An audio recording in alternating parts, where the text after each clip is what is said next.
Have you ever found yourself in this situation? You care deeply for someone. You initiate, you show up, you extend your time, your attention, your sincerity. But the more you give, the more they withdraw. Hours of silence turn into days, and you're left wondering, what did I do wrong? Why am I being ignored when I gave everything? Here is the uncomfortable truth. The one who loves you most may, at times, be the one who ignores you most. Not because they do not care, but because human nature is wired with paradox. Today, we're going to examine the Stoic clarity hidden behind this painful contradiction. By the end of this reflection, you will see the structure behind the silence. And more importantly, you will learn how to shift your stance. Let us begin. Picture this. A warrior receives a masterfully forged sword, his most prized weapon. In the early days, he trains with it daily, studies its balance, polishes the blade with reverence. The sword is not just a tool, it is a part of his identity. But over time, that same blade, once cherished, becomes something he tosses into the corner after battle, leaving it dulled, unattended. Not because it lost its value, but because his perception became dulled by routine. The same decay happens in relationships. When someone is always available, always present, their presence begins to blend into the background. Gratitude is replaced by assumption. The mind begins to overlook what the heart once revered. Familiarity breeds indifference. What was once sacred becomes invisible. Not because it changed, but because you stopped noticing. Marcus Aurelius warned us of this. He wrote of impermanence, not to frighten, but to sharpen our awareness. Life is short. Every person can vanish from your story without warning, so treat no presence as guaranteed. When you remember that truth, you reclaim your ability to honor those closest to you. This is not sentiment, it is discipline. A man who fails to recognize value in what he has will soon find it gone. Love does not always arrive in the language you expect. Imagine growing up in a household where affection was never spoken, only shown. Perhaps your parents never once uttered the words, "I love you," but they labored for you, shielded you, provided without hesitation. To them, love was not performance. It was presence. People express attachment through the language they were taught. For some, love is loud, visible, verbal. For others, it is quiet, consistent, disciplined. The absence of words is not always the absence of care. True strength lies in recognizing this. When someone grows silent or distant, do not rush to interpret it as rejection. They may be expressing love in the only way they know, through restraint, through sacrifice, through showing up when it matters most. Seneca reminds us, we suffer more in imagination than in reality. Before you conclude that someone has stopped caring, step back. Consider the context of their silence.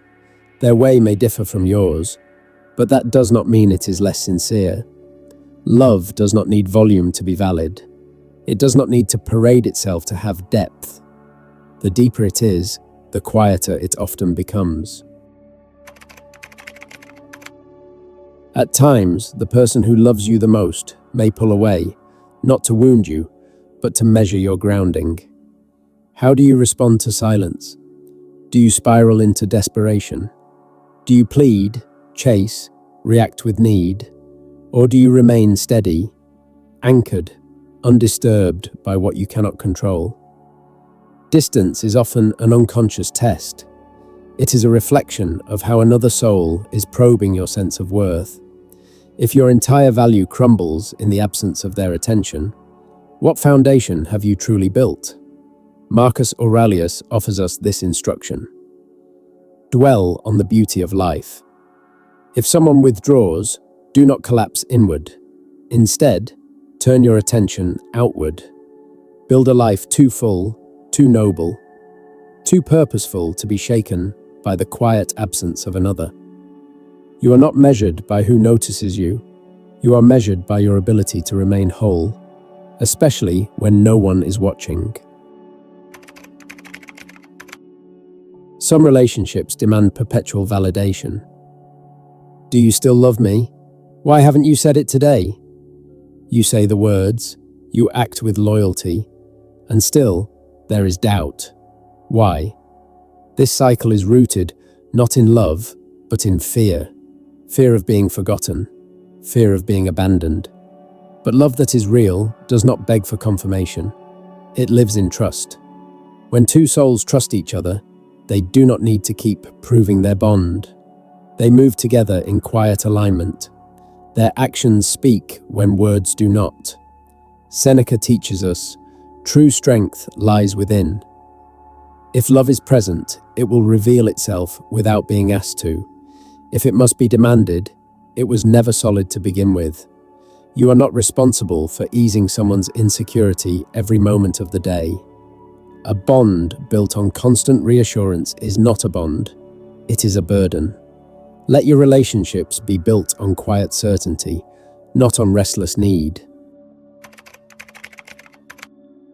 There are moments when those who care for you most disappear just when you need them. It seems contradictory, but it is rooted in fear, not in neglect. To open oneself emotionally is to hand another person the sword that could pierce you. Vulnerability exposes the interior, and not all are prepared to face that exposure, especially not the strong who have had to survive in silence. Often, those who love you retreat not because they feel less, but because they feel too much. They fear wounding you, or worse, exposing parts of themselves they cannot control. They do not run from love. They run from what love asks of them: surrender. Stoic philosophy teaches that emotional fortitude is not the absence of feeling. It is mastery over how we carry it. Vulnerability, in this light, is not weakness. It is discipline. It is strength made visible. So when someone distances themselves, do not immediately mistake it for rejection. More often than not, it is fear, not lack, that builds the silence. Some men love you, and yet you will never hear it from their lips. Some women carry oceans inside them, and yet fall silent when you step too close. The walls they build are not made to keep you out. They are there to keep their fears from flooding over. Fear of abandonment, fear of being seen, fear of being hurt again. These fears, left unexamined, become architecture, fortresses built around the heart. It is not your name they resist. It is not your worth they question. It is the exposure of their own soul that terrifies them. Seneca reminds us to be patient with the souls of others. He reminds us that all men and women carry hidden storms.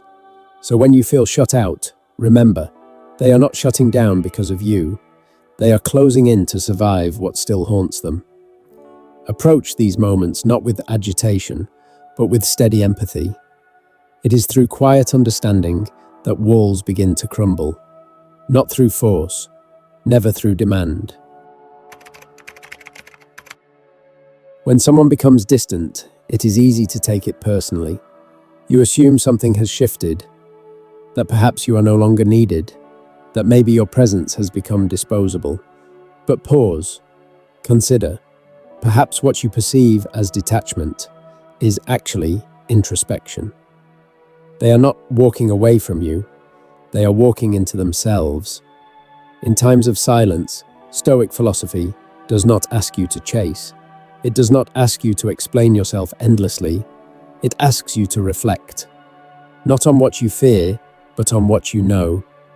It reminds us we do not control others, but we are responsible for how we interpret their silence. Sometimes, the most powerful gift you can offer another human being is space. Space to confront their own shadows. Space to grow beyond the weight they've carried.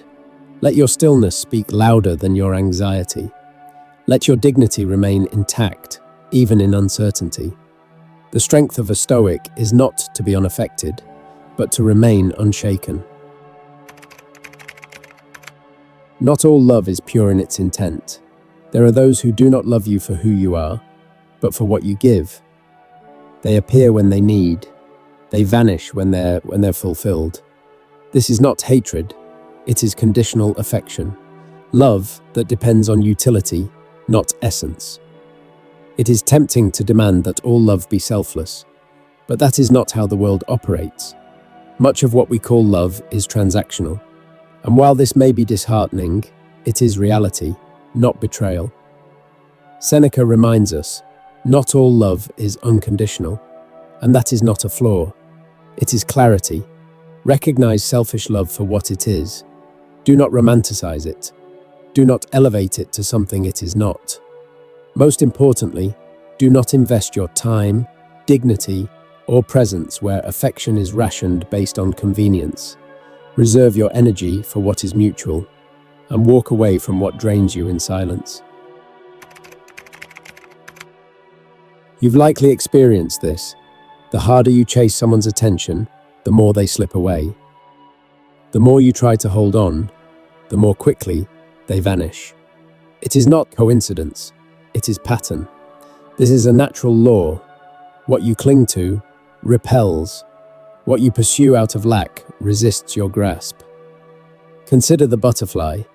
Chase it, and it flees. But if you remain still, it may land upon you.